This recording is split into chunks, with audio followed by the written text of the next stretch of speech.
Hi junk journalers, and welcome back to the Hyperstamper YouTube channel. I'm Laura and I have another junk journal in my series of 10 this week, the week of July 24th, and this one I'm calling Mellow Yellow. For obvious reasons, it is just the prettiest golden yellow color. I love that it has it on the front and the back. I didn't have to do a lot to this. I did cover up the title because it was just a title that I didn't know that everybody would be interested in it. So I covered it with some antique paper flowers and some trim.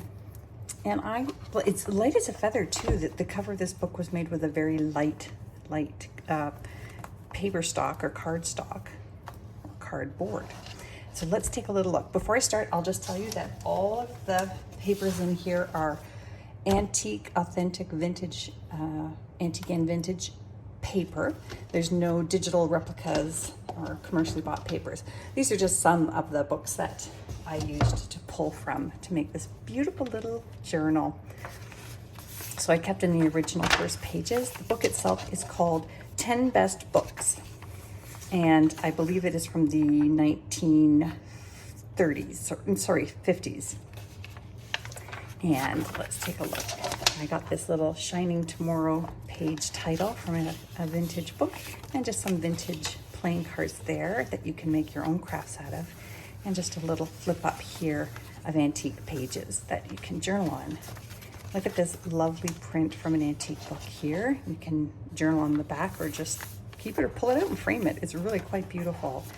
Little vintage dictionary page here with some spining and a vintage stamp. And a vintage canasta scorecard, so you can have fun using that for your thoughts. And in here I put in a tag made out of vintage pattern tissue, and this was all covered with plaid ideas, which I'd never seen before, so I thought that was very cool. And this is from that lovely little salad book, vintage recipe book on how to make salad. Seriously. Wow, needing recipes for salad. I just think that's hilarious. This is from that really pretty little wildflower book from England. That's a vintage book there. And I did tea dye it because it was pure white, and I just wanted it to look a little more aged than it already was. I know, it's a bit redundant, but that's my style. Let's call it my style. Here's a beautiful postcard, and it's from 1926, done in pen and ink. Written to somebody in Berlin, but look at how beautiful that is. I love it. That's a very special one. And this is a map from a 1922 geography book, and that one is South America. And then we have a little 1950s receipt here, full, and a 1955. This is one of my very last ones, and it is a flashcard 1/1. So it could be you and somebody special, symbolic there. And this is one of those lovely pages from the interior design book from 1930. And it's all about how to use the fabrics in your designs. It's really pretty. This is an old, I want to say it's either German or Danish. And it's a really hilarious cover of a little book. So I made it into a pocket. And then inside the pocket, made with vintage paper here, I added a vintage full-page magazine article or ad from a ladies' magazine. And the fantastic women's images there are awesome. I just hand-stamped a few tea-dyed pages so you have more space to journal on. Those are the only non-authentic pages in there. They're authentic to me.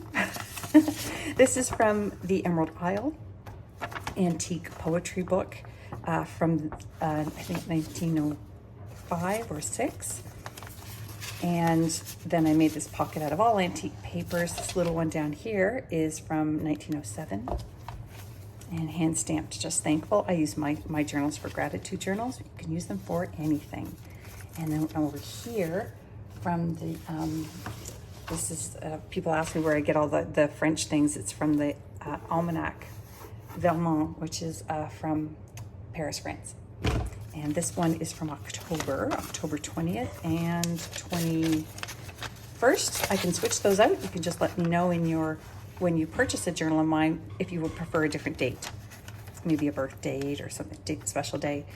So that is from that book from 1938. An antique book page from the Magic Garden with lovely imaging. This is a wonderful tabbed, this is the A and B tab from a 1930s accounting ledger. And then this wonderful June 1946 cover of the Theater Art magazine. Isn't that wonderful? And that is a backdrop on a stage play, that image, and then some wonderful advertisements from the 40s. And this is from an artist, print from an artist called Hulls. And that came from a book printed in the 60s. And a 1930s music sheet. And a 1926 ledger page that's doubled up in there, and wonderful little clusters all throughout my book, all made out of my antique papers. And look at this lovely little oak and acorn image from this old dictionary page. Another wonderful children's book page here. And give my horse, oh, look at that sweet little Mother Goose story that from the book that I just showed you at the beginning. And here's another lovely 1950s image from a magazine. Another children's book page, 4th of July, that came from an antique book here. And I stuck in there one of the original pages from this book, 10 Best Books. So that lives, they still live together. Another poem here from an antique book. And, oh, this one's fun. This is from that lovely 1003 Household Hints. So some of them are pretty outdated, but hilarious. And I put in this little doily pocket here, vintage doily, and just made this little flip up here with some scrap antique paper. And a very unappetizing, or appetizing, depending on who you are. I just put these in these vintage full color recipe pages because they are so iconic of the era and just tell such a great story, but I get such a kick out of them. This page here, Dictionary of Antiques, is from the very early 1900s, before 1905, and it is a book about antiques that's already 120 years old, so pretty cool.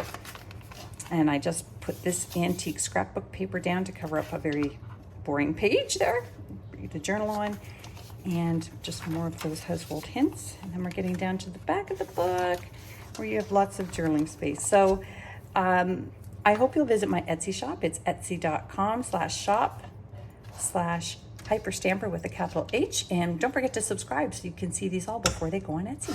Thanks for visiting.